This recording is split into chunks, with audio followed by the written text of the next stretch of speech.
zbog vas i ovih koji su iza nas. A obstrukcija je puno bilo da ne budemo danas tu.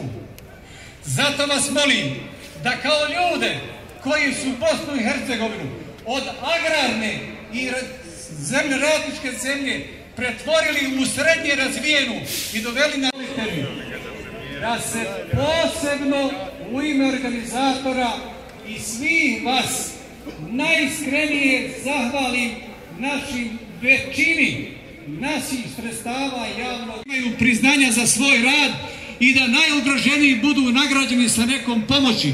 Da ova vlada iza nas dobije neko priznanje i federalni zavod šta je uradila. Umjesto toga dobili su bunt najpoštenijih ljudi. Zato vas molim, pogledajte malo parole